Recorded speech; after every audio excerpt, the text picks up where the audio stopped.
So some of the some more learnings I would say from the pandemic is one, expect the unexpected. I have no clue what will be the next crisis, but I hope to see one within the next 5 years or 7 years. It could be big and major, as bad, and the recovery time may be much longer, because one bad learning we all have from 2008, 2009 and from 2019, 2020, 21 is that we think that the recovery will be very fast. I do not know. That is a bad learning for me also, because normally bear markets can last much longer. Maybe it would last 2 years. I'm not saying it is going to last much longer, because a lot of youngsters would still be investing and trading or whatever. So they will all come into the market, yes, but 5 months in such a big case, very rare. Only thing we saw was the institutions like Fed and RBI, etc. came up very quickly, and the way Fed pumped money into the market, I do not know when that crisis will break, right? What could be other forthcoming crisis? Could be any of those things. Could be the failure of the dollar, could be failure of US. I mean, we have been talking about any of these things happening, where we are also saying, oh, nothing like this will happen, but we do not know. Be prepared for that, right? Did we think from 1980 to 2020 interest rates will only go down in US? We didn't. But so if you were there in 1982, 83, you would have thought now the market will recover, the interest rates will improve, right? You may not have gone short, you may have not gone long. If you had gone short, you would have been taken to the cleaners over the next 40 years, because yes, it did give small fluctuation, but the general tendency, if you see a graph from 1980 to 2020, is it came down. It was 18%, it is struggling to be at 1.8%. That's the kind of fall which is called a complete boom in the bond market, right? Why not a recession 30 years in equity markets? We do not know. So be prepared for the unexpected. Understand the difference between uncertainty, volatility and risk. Uncertainty is you do not know what is going to happen, right? In March 2020, the most sensible thing was to shut down everything. What Government of India did, I think it was a brilliant suggestion, a brilliant thing to do, because we did not have any clue as to what is going to happen. So we had to do that. Volatility means the market goes up and market goes down. This is volatility. Like if you're sitting in a plane, turbulence is volatility. Volatility is turbulence. That is not risk. Risk is, will your plane crash or will it reach on time? That is risk. Risk is you not reaching there alive. That is risk, not turbulence. We confuse turbulence with risk. Turbulence is not risk. Turbulence is volatility. So understand that.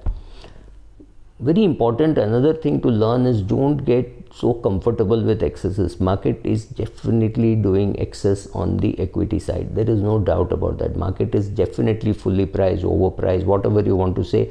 No fund manager will admit it, but if you go and look at the composition of equity and debt in BAF, it's a very clear indication that fund managers think equities are overpriced. Therefore, they have sold equity, they've got into debt. It's a fantastic indication for those people who want to reallocate. It's a great time to be reallocating, though I've always said every time is good time to be reallocating. You have to be reallocating according to what you are comfortable with. I'm comfortable with 99% equity, that's my funeral, right?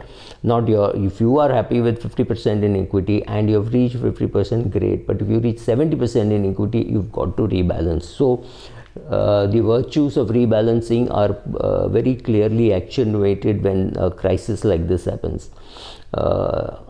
Understand also different types of risk. There is risk of not investing. There is risk of investing in poor quality debt funds which perform like equity, right? I mean, these things can happen. Debt funds can go bust and stay there for 1 year, right? Your money in Templeton is illiquid as of now.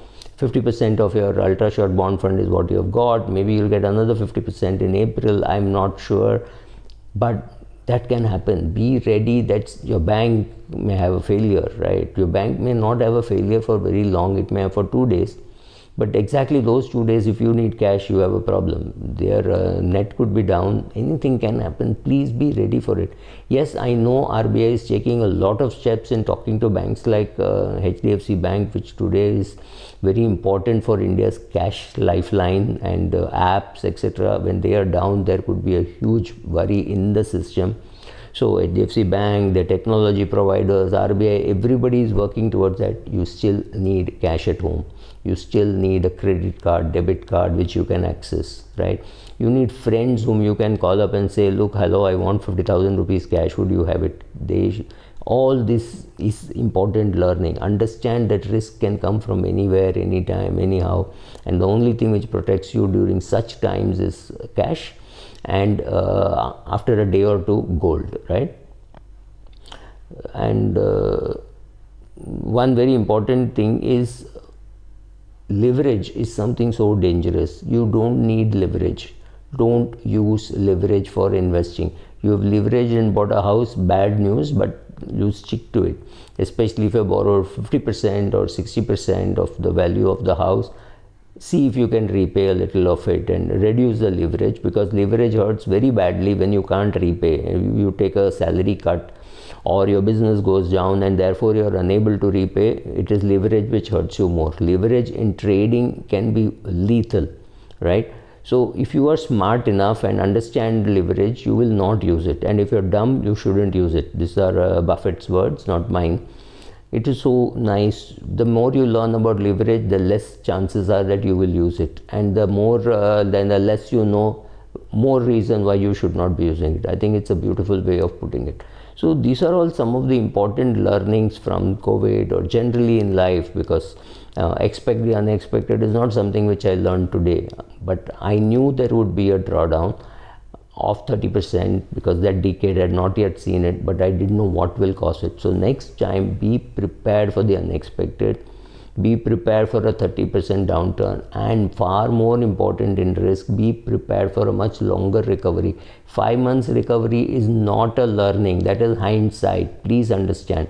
Even 2008, 2009 recovery of 7-8 months, that is wrong learning. Learning is market can go down and stay there for a very long period of time, maybe 2 years, maybe 2.5 years. Do you have the patience and cash to sustain during that period? Please understand, during every drawdown, I have had other income. So for me, the drawdown did not hurt my portfolio. How would I react to a drawdown when I am 70 years of age and I have no other income, right? That time I could behave very differently, right? So I have also got to learn that so far all the drawdowns were at a time when I was earning money. Next time when a drawdown happens, I may not be earning money, and because my equity portfolio is down, my dividend also could go down, right? So the risks for me 10 years later are very different from risks from me today, and much more different than what it was, say, 30 years ago. In 1992 when I lost money, or 1993 when I lost money, I had less to lose. I was just 30 years of age, so I had less to lose. Of course I lost, but I had less to lose, and I lost not because of Harshad Mehta. I lost because my broker defaulted. Completely different reason, but yes, I lost. I had lesser to lose then than I have today. Today, obviously, a loss of that magnitude will hurt me much more. Thank you.